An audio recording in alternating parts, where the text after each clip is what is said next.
So the big thing that I tell people when they're looking to do the investment is to have contingency funds available. In essence, to be able to pay the mortgage with no income coming in for several months or even 6 months or a year.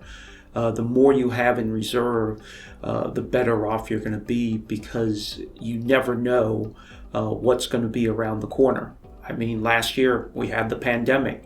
Nobody saw that coming until it was upon us. And a lot of owners had to make those mortgage payments even though the properties weren't rented or weren't performing, because the residents were laid off or couldn't pay for the rents whatsoever, and you couldn't evict them.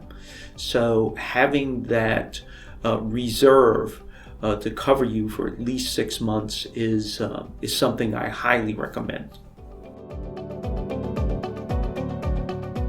The common practice is try to put as little money down as possible, which I do not recommend. You want to put a good portion down, especially if it's an investment property.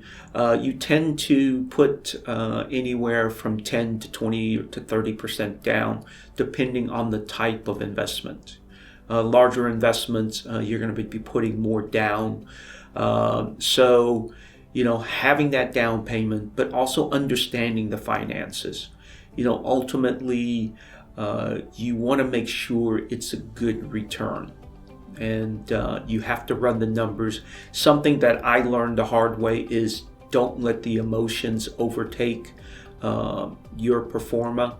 Basically, if the number says it's not a good purchase, don't buy it.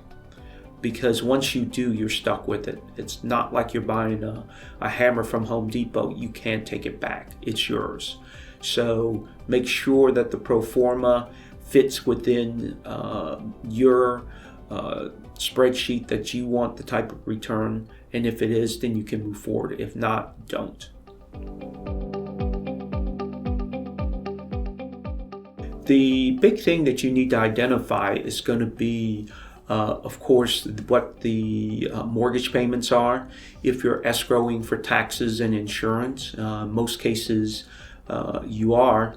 And then also for the unforeseen, specifically major repairs. Maybe the roof looked good, and after a couple of big storms, you've got to replace it. So things like that. The furnace. Depending on where you are in the country, it could be the furnace or the HVAC system, in which case that can be very, very expensive.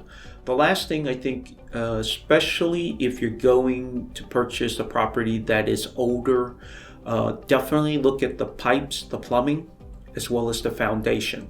There are some great opportunities, and people love the older homes, but they do come with their own inherent problems. So if you are going to look at that, make sure that the foundations, the plumbing, and the electrical are up to standard before you make that purchase.